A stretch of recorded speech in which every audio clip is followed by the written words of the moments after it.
Hello guys, कैसे हैं आप लोग। मुझे उम्मीद है कि आप लोग स्वस्थ होंगे और मस्त होंगे।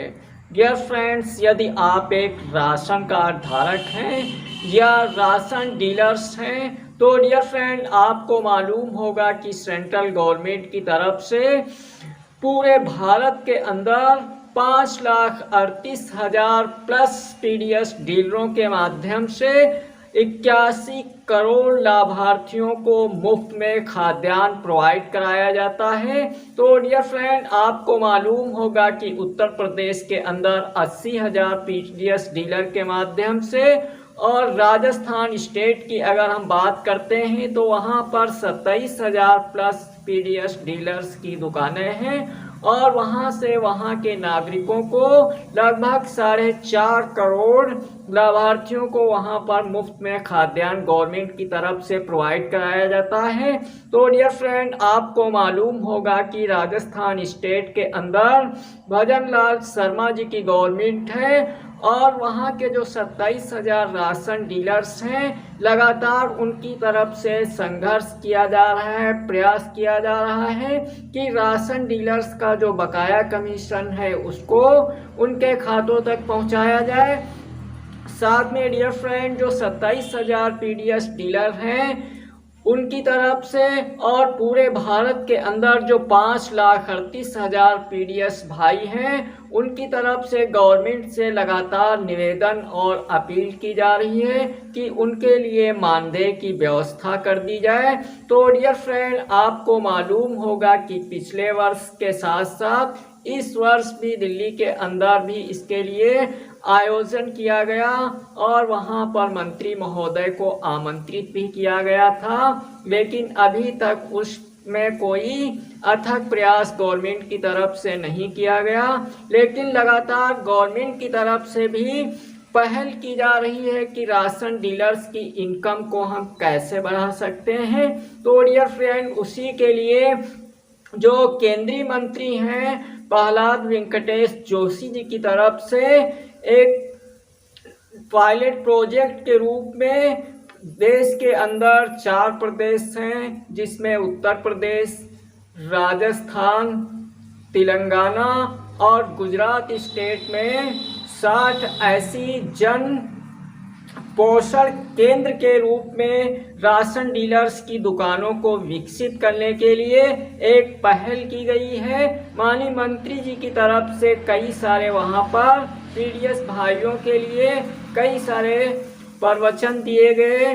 उन्होंने बताया कि इन जो केंद्र खोले जा रहे हैं जन पोषण केंद्र के माध्यम से राशन डीलर्स की दुकान को विकसित किया जाएगा। अभी ये हमारा प्रोजेक्ट के रूप में कार्य है। अगर हम इस कार्य में सफल होते हैं तो देश के अंदर जो 5,38,000 पीडीएस डीलर्स की दुकानें हैं उनको हम जन औषधि केंद्र के रूप में विकसित करेंगे। तो डियर फ्रेंड, इसके लिए बहुत सारे पीडीएस डीलर्स की तरफ से पूछा गया कि जन पोषण केंद्र क्या है। तो डियर फ्रेंड, जो फेयर प्राइस शॉप की दुकानें हैं उनको अब जन पोषण केंद्र के रूप में विकसित करने के लिए अभी एक प्रोजेक्ट लाया गया है गवर्नमेंट की तरफ से और इसके लिए 4 स्टेट को चिन्हित किया गया है जिसमें आपका उत्तर प्रदेश है, राजस्थान है, गुजरात है और तेलंगाना है। इनके यहाँ पर कुछ 60 दुकानों का चयन किया जाएगा और उन्हें जन पोषण केंद्र के रूप में विकसित किया जाएगा।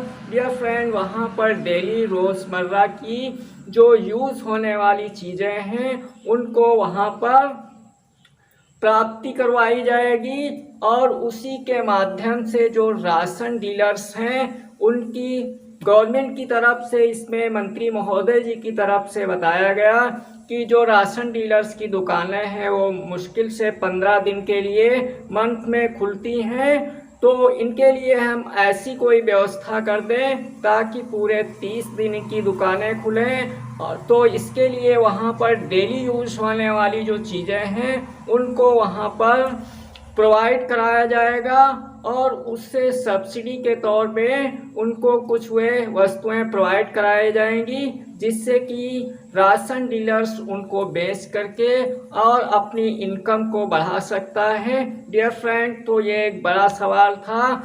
तो डियर फ्रेंड, इसी प्रकार से राजस्थान के गवर्नमेंट की तरफ से लगातार राशन कार्डधारियों के लिए हित में लिया जा रहा फैसला, जिसमें वहां पर NFSA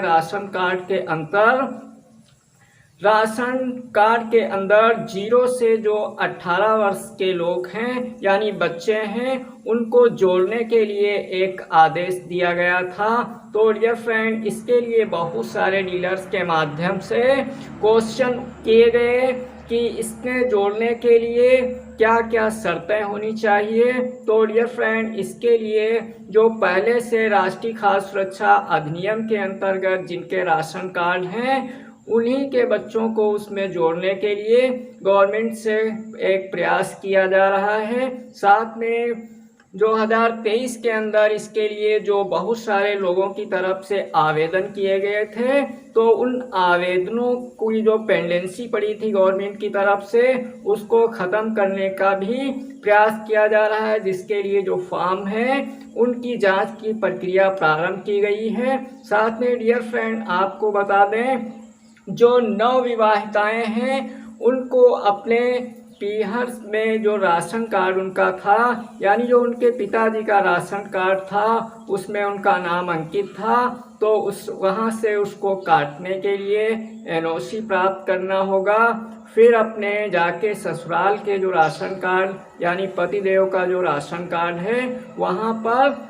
आप जुड़वा सकते हैं। साथ में डियर फ्रेंड, आपको ये भी मालूम होना चाहिए कि आपके जो पीहर का राशन कार्ड है वो भी NFSA के अंतर्गत आच्छादित होना चाहिए, और आपकी जो ससुराल का राशन कार्ड है वो भी NFSA के अंदर आच्छादित होना चाहिए।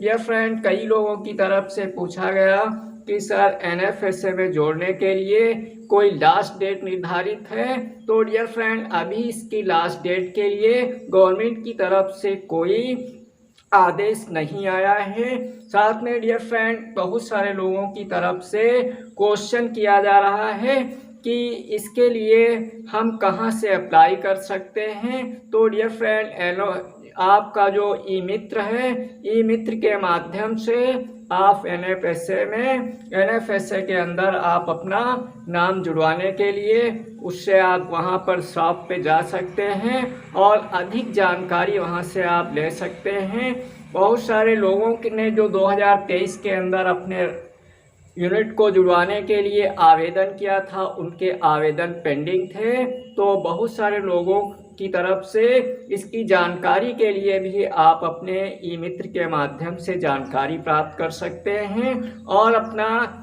मौजूदा स्टेटस जो है उसको आप भी वहां से देख सकते हैं, ट्रैक कर सकते हैं। साथ में बहुत सारे लोगों के फॉर्म जो थे उसमें करेक्शन के लिए वापिस आए थे, तो आप ई-मित्र के माध्यम से आप वहां पर करेक्शन भी करवा सकते हैं। तो डियर फ्रेंड, आज के आपके बहुत सारे सवालों को मैंने अपनी तरफ से जवाब देने का प्रयास किया। डियर फ्रेंड, जानकारी पसंद आए तो एक लाइक करना, चैनल पे नए हैं तो सब्सक्राइब अवश्य कर लेना, ताकि इसी तरह की हर एक अपडेट हम आप तक पहुंचाते रहें और आप नई नई जानकारियों से अवगत हो सकें। वीडियो देखने के लिए बहुत बहुत धन्यवाद। जय हिंद, जय भारत।